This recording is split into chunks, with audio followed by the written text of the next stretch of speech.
오늘 본문이 있는 이 미가서는 12권의 선지서 가운데서 한 권으로 이 선지자 미가가 기록한 말씀입니다. 미가 선지자의 활동 시기는 주전 8세기경, 더 정확히 이야기하자면 주전 735년부터 690년경으로 추정되고, 또 이 시기는 주전 722년 북이스라엘의 멸망한 사건과 주전 701년 아수르 왕 사네립의 유다 침공을 포함하는 시기이기도 합니다. 이 시기는 북방 신흥 제국인 이 아수르의 남진 정책이 본격화되는 시기였고, 또 국제 정세가 급변하고 이스라엘과 남유다가 있는 이 팔레스타인 지역 전체가 전쟁의 소용돌이에 휩싸였던 그러한 시기입니다. 북이스라엘 왕국의 멸망과 남유다의 위기가 이어지고, 사회적으로는 정치, 또 종교, 또 지도층의 타락과 경제적 불황, 또 사회 곳곳에서 만연한 부정부패와 이들을 선한 길로 인도해줄 지도자의 부재 등, 지금 당장은 그 사회가 지탱해 가는 것처럼 보였지만 언제 무너져도 이상하지 않을 만큼 그런 상황에 놓여 있었습니다. 하나님의 인도하심으로 가나안 땅에 들어가 풍요를 누리게 되었던 그들이 하나님을 떠나 죄악된 모습으로 살아가게 된 것을 안타까워하며 이스라엘 향하여 하나님께서는 이렇게 말씀하고 있습니다. 이사야서 1장 2절과 3절의 말씀을 제가 읽어드리도록 하겠습니다.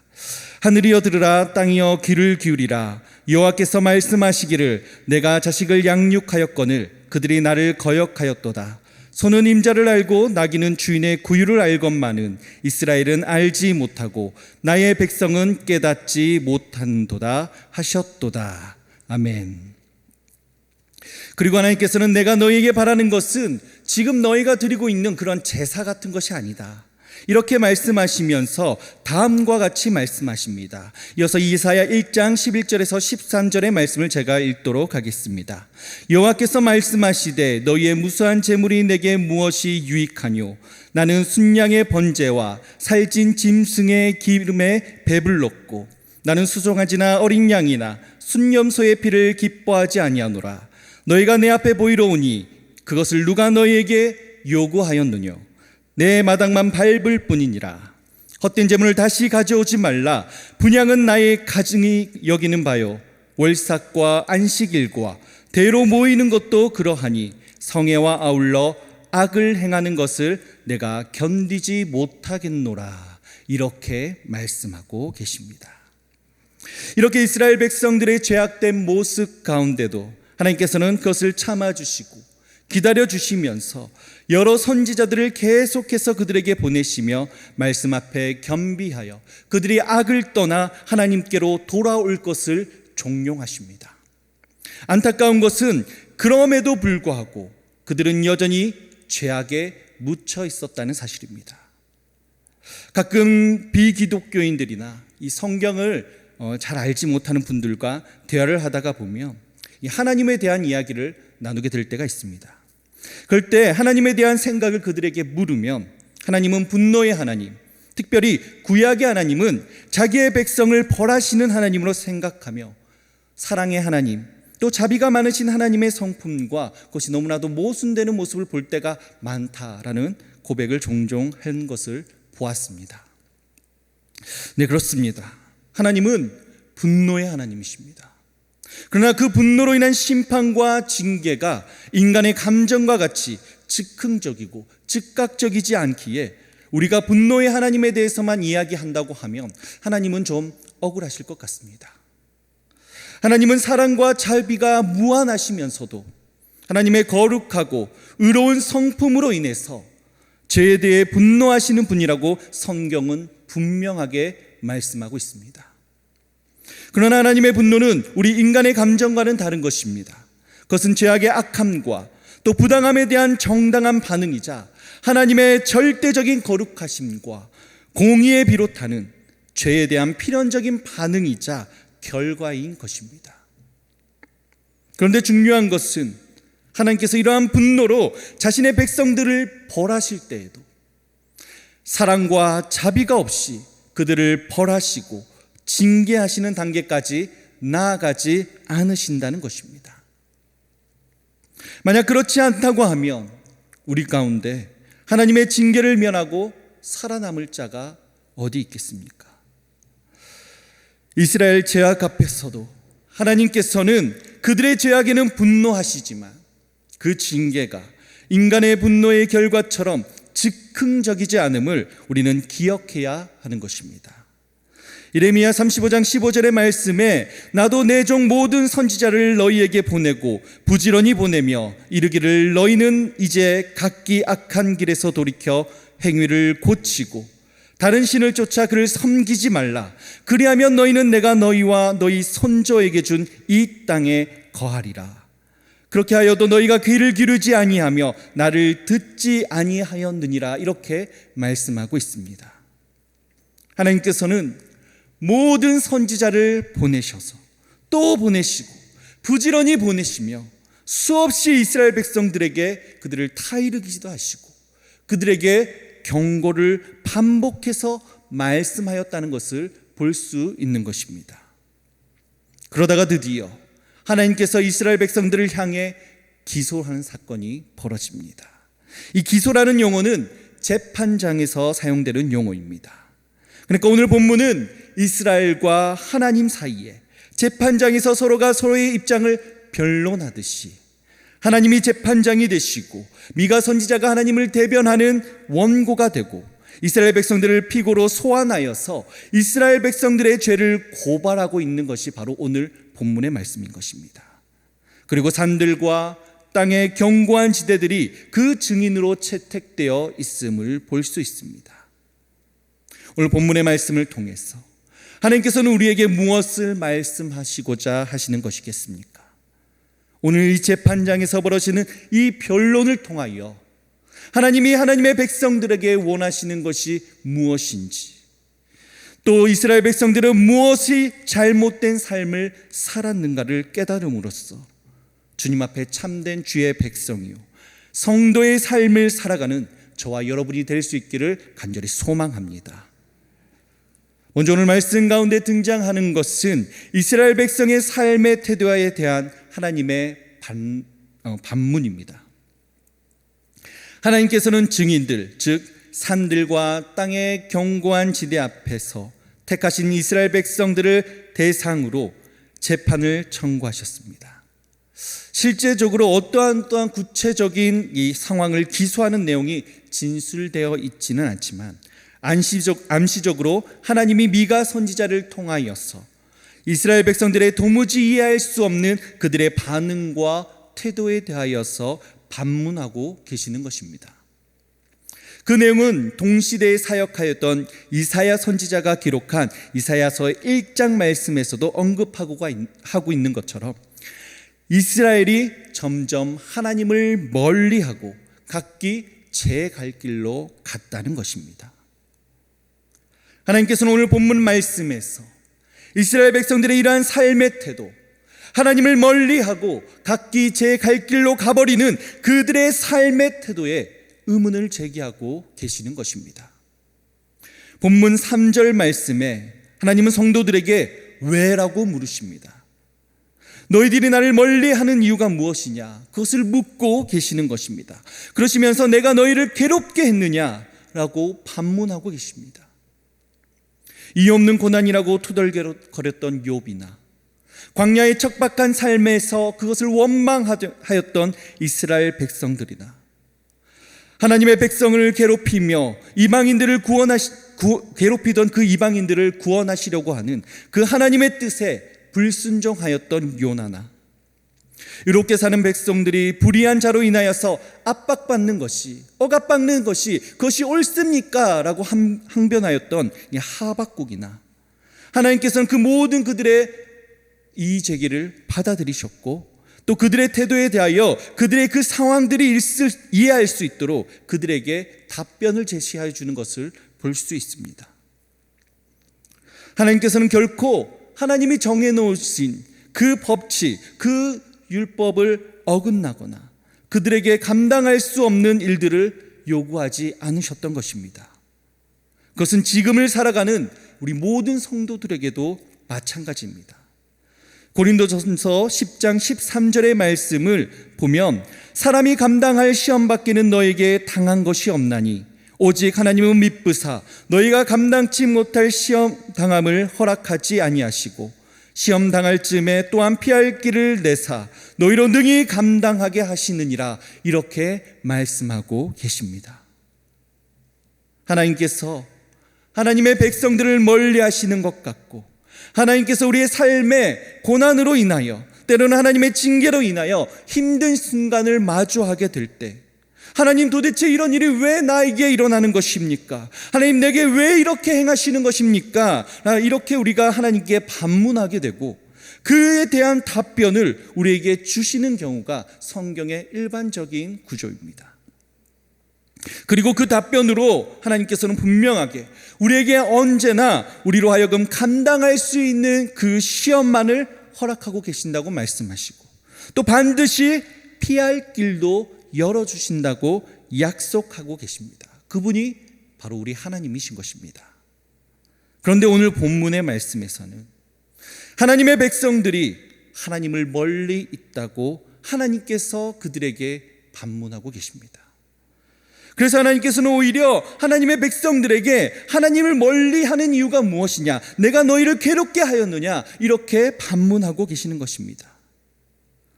너희가 나를 피할 이유, 너희가 나를 멀리할 이유가 아무리 생각해봐도 도무지 찾을 수 없다라고 말씀하시는 것입니다. 본문 4절과 5절 말씀 가운데 하나님께서 이렇게 변론하고 계십니다. 하나님께서는 역사적인 증거들을 그들에게 제시하시며 이스라엘이 애굽에서 종살이 할 때 그들을 해방시켜 주셨음을, 또 그들에게 지도자가 없을 때에 그들에게 모세와 아론과 미리암 또 여호수아와 같은 그들을 인도해 줄 지도자를 세워주셨음을 말씀하십니다. 그리고 모압 땅에서 발락 왕의 위협을 받을 때 하나님은 그들을 구원해 주셨습니다.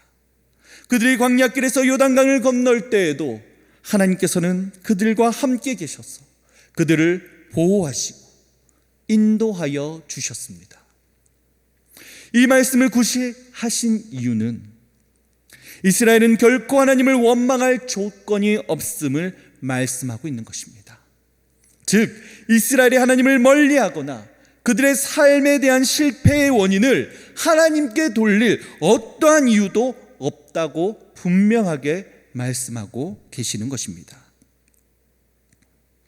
하나님께서 오늘날 이 시대를 살아가고 있는 우리 성도들에게도 오늘 본문과 같은 동일한 말씀을 하고 계시지는 않겠습니까? 점점 더 하나님을 모른다 하고 하나님을 멀리하는 이 세대 가운데 하나님께서 내가 어떻게 하였기에 이 시대의 사람들이 하나님을 멀리하는 것인가 라고 우리에게 반문하고 계시진 않겠습니까? 사람들은 마치 하나님이 내게 해주신 것이 무엇이냐, 아무것도 없다라는 투로 말할 때가 있습니다. 하나님의 그 놀라운 기적과도 같은 경험을, 인도하심을, 보호하심을, 그것을 경험하며 가나안 땅으로 들어가서 그 모든 것을 누리며 살아가는 것이 가능했음에도 불구하고 그 모든 것이 자신이 다 이루어낸 것처럼 그렇게 살아가는 이스라엘 백성들과 같이 지금의 우리에게도 그와 같은 모습으로 살아가고 있지는 않습니까? 성도들의 마음 가운데도 하나님께서 온전히 거하실 곳이 없습니다. 진실한 마음이 결여되고 무엇을 왜 드리는지, 무엇 때문에 드리는지도 모르는 형식적인 섬김과 예배로 채워가면서도 우리가 해야 할 것은 다 했다, 자신들은 하나님께 모든 것을 다 했다고 생각하는 것이 우리의 모습은 아닙니까? 마태복음 19장 20절 말씀에 한 청년이 예수님께 이렇게 질문합니다. 그 청년이 가로되 이 모든 것을 내가 지켰사오니 아직도 무엇이 부족하나이까? 이 질문은 그 청년이 정말 영생을 구하기 위해서 정말 나에게 부족한 것이 없습니까? 예수님께 도움을 청하는 질문이 아니었습니다. 내가 이 모든 것을 다 지켜 행하였으니 예수님, 나에게 더 부족한 것이 과연 있기나 하겠습니까? 라고 자신의 의를 드러내기 위한 질문이었던 것입니다. 혹시나 우리를 향한 하나님의 그 말씀 앞에 우리의 반응이 이러하지는 않은지 우리의 모습을 살펴볼 수 있기를 간절히 소망합니다. 두 번째, 오늘 본문에 등장하는 것은 이스라엘 백성들의 항변입니다. 그럼에도 불구하고 이스라엘 백성들에게는 나름의 할 말이 있었던 것입니다. 본문 6절 7절의 말씀을 보면 이스라엘 백성들은 자신의 죄에 대해서나 또 하나님의 제시한 증거들에 대해서는 특별한 반론을 하고 있지 않습니다. 단지 내가 무엇을 해야 용서받을 수 있습니까?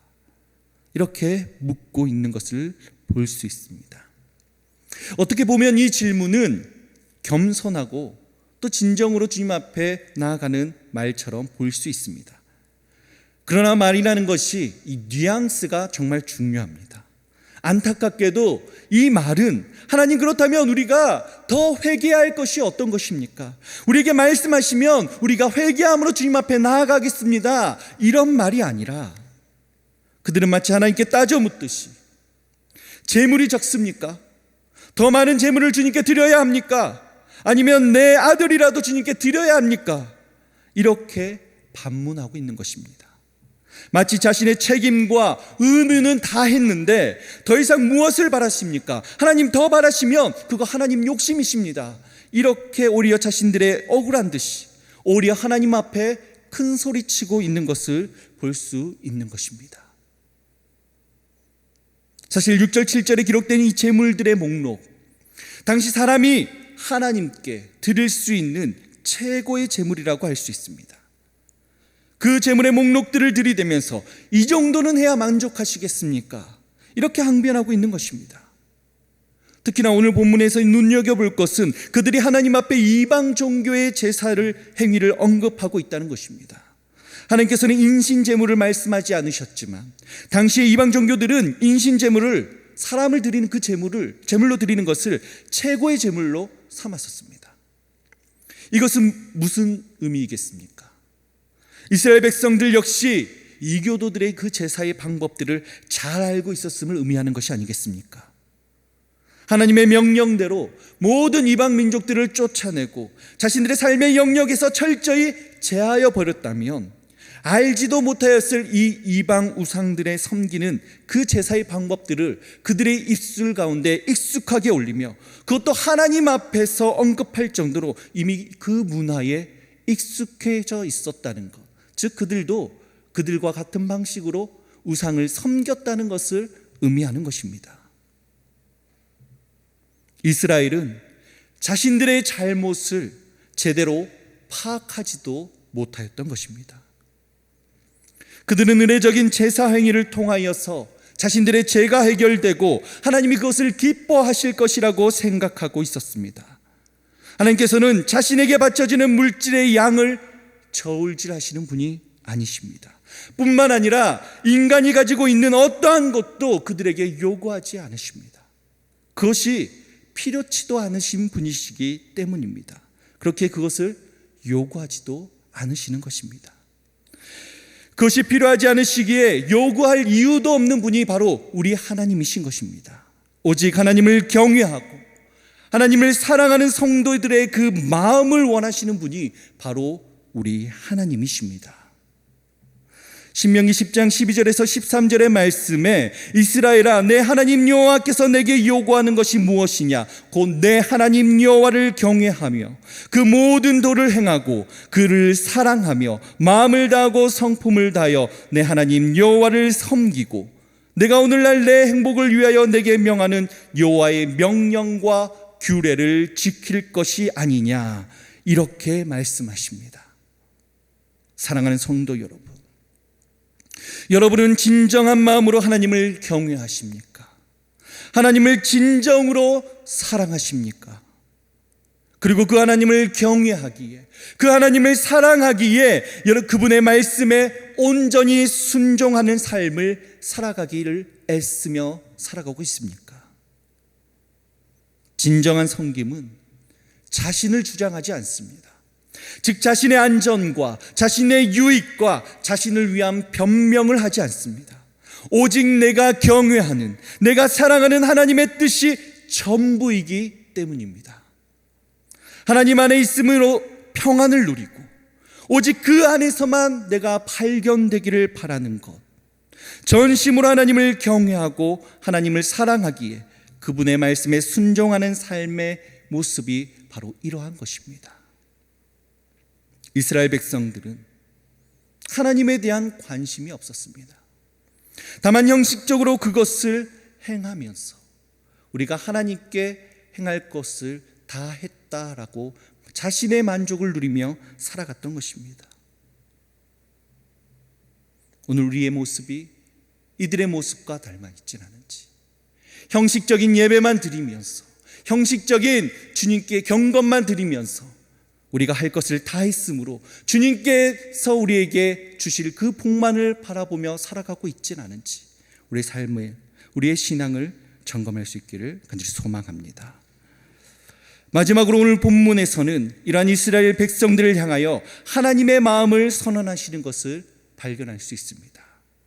본문 8절 말씀에서 성도들을 향하신 하나님의 마음을 선포하고 계신 것입니다. 기억해야 할 것은 이것은 판결문이 아니라는 사실입니다. 재판장으로서 하나님의 판결문은 9절 이하의 말씀에 등장하고 있으며 이 8절의 말씀은 하나님의 백성을 향하신 그 하나님의 마음을, 하나님의 백성들에게 요구하시는 그 삶이 무엇인지 그들의 백성들에게 말씀하고 계시는 것입니다. 그렇다면 하나님께서 하나님의 백성들에게, 곧 지금 이 시대를 살아가고 있는 우리 모든 성도들에게 원하시는 삶의 모습이 어떠한 것입니까? 우리 본문 8절의 말씀을 함께 읽어보도록 하겠습니다. 사람아, 주께서 선한 것이 무엇임을 내게 보이셨나니 여호와께서 내게 구하시는 것은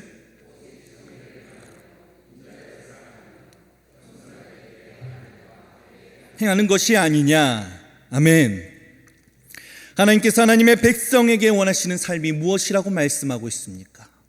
그 첫 번째는 공의를 행하라는 것입니다. 열정적인 예배, 거룩한 경건의 의식, 말씀과 기도 생활 등 아무리 우리가 신앙의 행위를 많이 행한다고 하여도 공의를 행함이 없으면 쓸모가 없다라는 것입니다. 성도들이 그들의 삶 가운데서 불의를 행하고 있는 한 모든 예배와 경건은 헛된 것이라고 말씀하고 있는 것입니다. 하나님 자신은 언제나 공의로운 분이라고 말씀하고 계십니다. 그런 하나님께서 성도들에게 공의를 요구하고 계신 것입니다.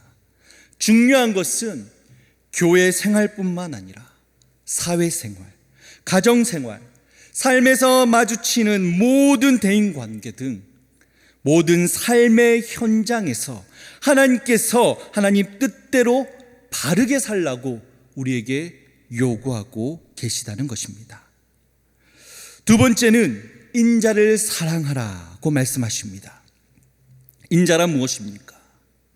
주지 않아도 되지만 주는 것이고, 행하지 않아도 되는 것이지만 행하는 것을 의미합니다. 즉 의무적으로 우리에게 주어지는 일, 그것 이외의 선을 행하는 것, 그것을 의미하는 것입니다. 구체적으로 그 예를 들자고 하며 마태복음 5장 39절에서 42절의 말씀을 예로 들 수 있을 것 같습니다. 마태복음 5장 39절과 39절에서 42절의 말씀을 제가 읽어보도록 하겠습니다. 나는 너희에게 이르노니 악한 자를 대적하지 말라. 누구든지 내 오른편 뺨을 치거든 왼편도 돌려대며 너를 고발하여 속옷을 가지고자 하는 자에게 겉옷까지도 가지게 하며 또 누구든지 너로 억지로 오리를 가게 하거든 그 사람과 심리를 동행하고 내게 구하는 자에게 주며 내게 꾸고자 하는 자에게 거절하지 말라. 아멘.